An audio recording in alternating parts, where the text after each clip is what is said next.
Okay, episode 3 has been watched, and I'm starting to feel like I need to go back and rewatch episodes 1 and 2, and I'll tell you why.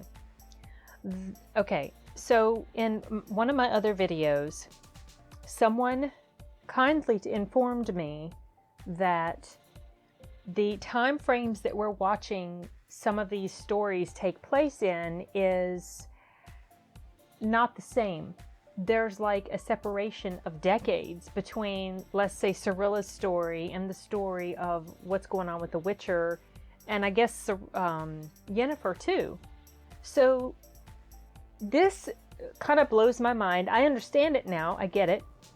And that was really obvious in episode 3, when they definitely did a lot of jumping around to the different timelines. Like they would mention, I think Cyrilla's grandmother's name is Calanth, right?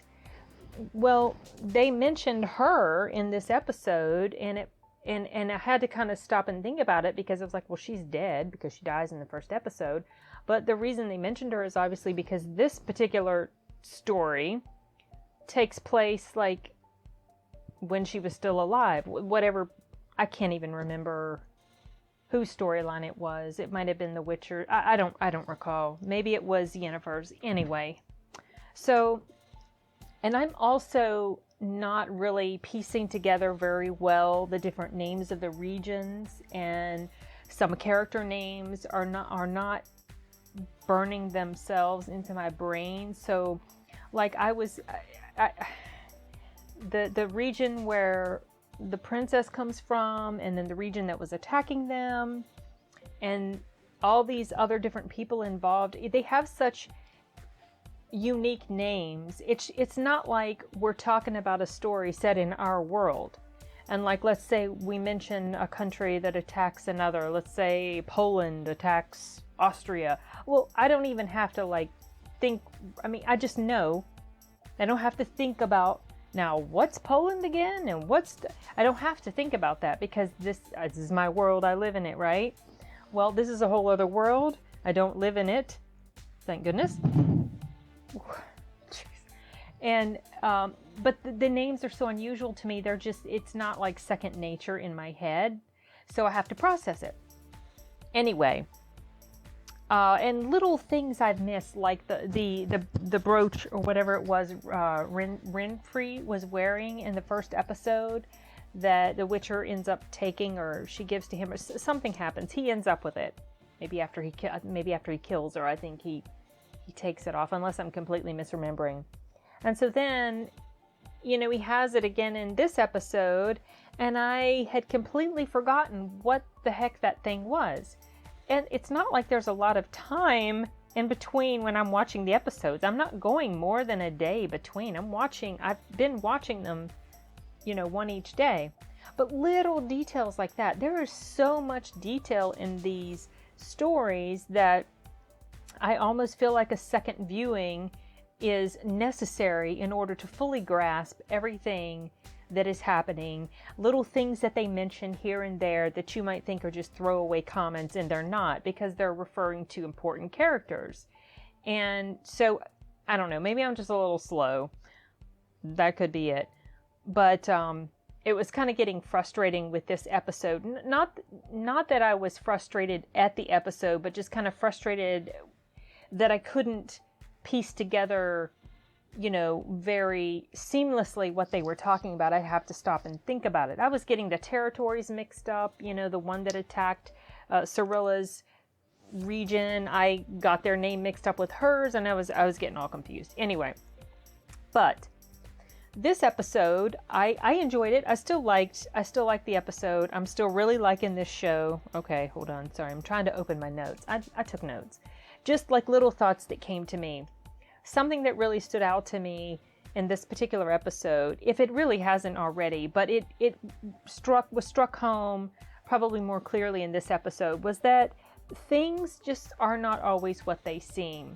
People aren't always upfront and honest, right? There's a lot of deception going on. There's a lot of ulterior motive-y things going on, and you find that out through the course of the episode. And of course, I think anytime you're introduced to a new character, it's probably good to feel like you just can't trust them at all, because you never know, you really never know who's going to end up being someone that does things that aren't really necessarily all that great and wonderful.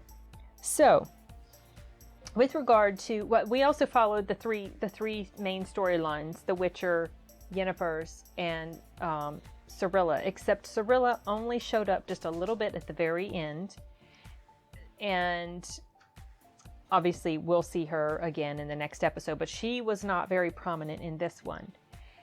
One of the things I noticed about Yennefer's story arc in this episode is that she is much more self-assured than she was in the previous episode. Now, by the time this story comes around, I don't know how long has passed between episode 2 and 3 with regard to Yennefer's storyline, but her hair's longer, so obviously some amount of time has gone by. And she's more spunky. She is sasses back. She's not afraid to speak her mind. She's very strong-willed. And so it's kind of, it's interesting. I mean, I would almost say it seems like it happens too quickly, but not really, because you sort of see this evolution in her character in the previous episode. So it really isn't that much of a surprise, especially when you take into consideration the fact that there's been quite a span of time that's passed between 2 and 3. So that was not really an issue for me at all. It took me a little bit to figure out this group that she's with. I think they called it the Chapter. And then there was another group called, was there something called, the Brotherhood or something? I can't remember. Anyway, I think I finally sort of get what this group is. So that becomes a little bit more clear. I really feel like there's a lot of exposition that's left out, because it's sort of assumed that you just inherently know what this group is, what this region is, who this ruler here is. But someone like me, okay, so this is the disadvantage. I felt like it was an advantage that I was going into this blind. So I had no expectations, no understanding of anything. Now I'm starting to feel like that's a little bit of a negative, because I'm lost in some things. Not completely. I'm following the main storyline, but I'm lost in some of the little details, that true fans would completely get, probably. And I'm sitting here like, what is that? Let me look this up. I mean, I had to go and read episode summaries just to remind myself about certain things and to like cement it in my head what's going on. So that's kind of frustrating.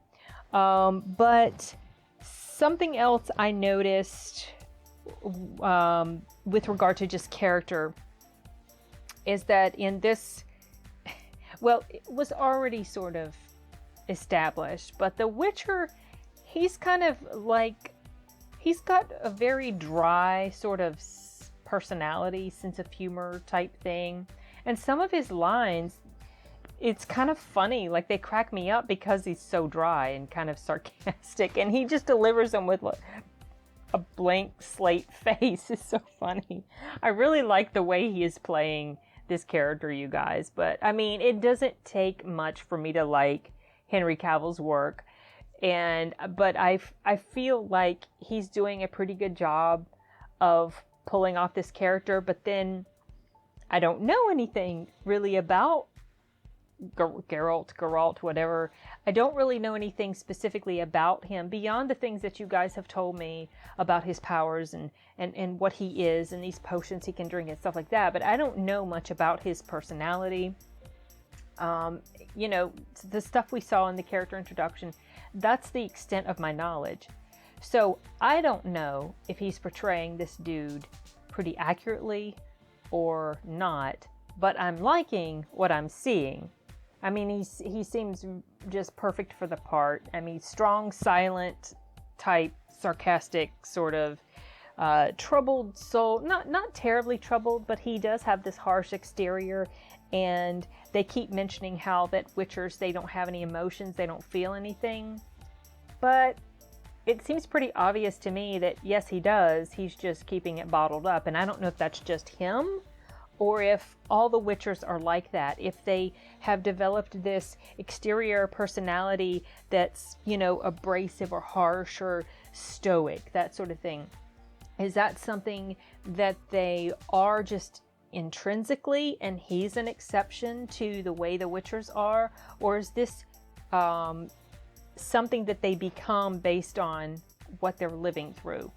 I don't know. Maybe you guys can let me know that. I do read all the comments that you guys leave for me, and I try to respond to every one of them.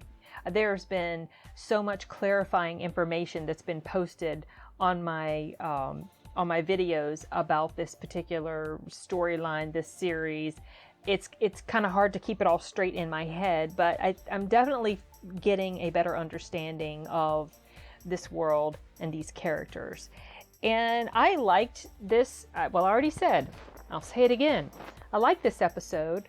I'm looking forward to the rest of the episodes, but I'm very seriously considering going back and rewatching 1, 2, and 3. I don't know if I should just do, double viewings of each episode, maybe see it one more time before I go to the next one, but I'm kind of impatient. I would like to continue with each episode with, new episodes. So I don't know. I don't want to waste time. I feel like it's kind of wasting time to rewatch the episodes, but at the same time, I feel like it's helping me understand things a little bit better. Anyway, it's weird, and I don't know what my problem is, why it's a little bit... No, you know what? It's not just me. I saw an article written with the headline something about The Witcher too confusing? A showrunner shares her thoughts, or something like that, but I didn't read the article, so it cannot just be me. Please tell me it's not just me that's lost here, because I'm feeling like it is, but maybe other people like me who don't have any experience or, with this story are just as lost as me. Fans of the series, I would be really surprised if you guys are having any trouble at all following what's going on. I just think that you have a much better grasp of everything than people like me do. And so that's why I'm having some issues sort of comprehending everything. Now, Yennefer's story arc I felt was pretty interesting in this episode. And she changes now. As you see the picture of her, she has been transformed. At first, I thought her transformation was going to be like a mirage. It was just all going to be an illusion. But no, it turns out there was actually something physical done to her. It involves some sort of magic or, I don't know, something mystical, supernatural, something, as well as a physical alteration of her. So her hunchback is gone, her deformed jaw is gone, and now we see her in this new light. And I'm really curious to see where her story is going to go. All of these characters are quite interesting to me. The three main characters, Cirilla, the Witcher, Yennefer, they have stories that are interesting.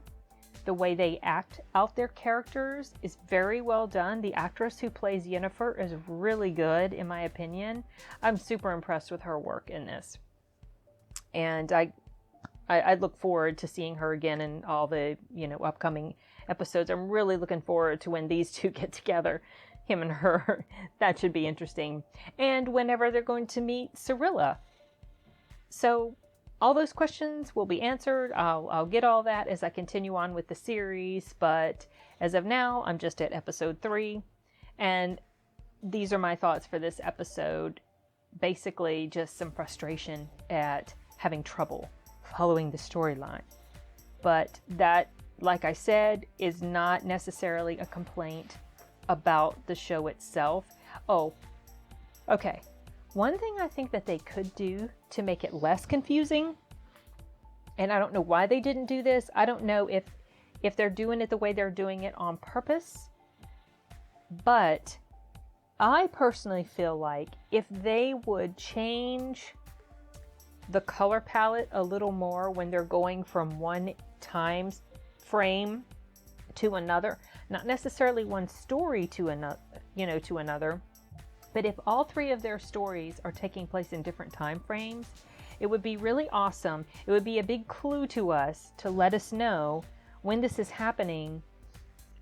If they would change the color scheme, like make the older, whatever's taking place further back in time, make that a little bit more like grayish looking, and make the present day one more colorful, something like that. I feel that would be a good visual aid to sort of help you know just intuitively where they are in time at this moment, instead of having to do mental gear shifting, because I was having to do that a lot in this episode, especially primarily because I understood by episode 3 that it's different time frames happening. It's not linear. So that's probably my only gripe about all of these switches and perspectives and, time. If they would just make the color different, it wouldn't be so much mental effort to figure out, oh, where are they now? Okay, this is 30 years before. This is whatever. Anyway, okay. That's all I can think about for this one, you guys. I look forward to checking out the next episode. I see you looking at me, bringing the rats in. Hey, Luca. Okay, I'm going to wrap this up for now, you guys. Bye.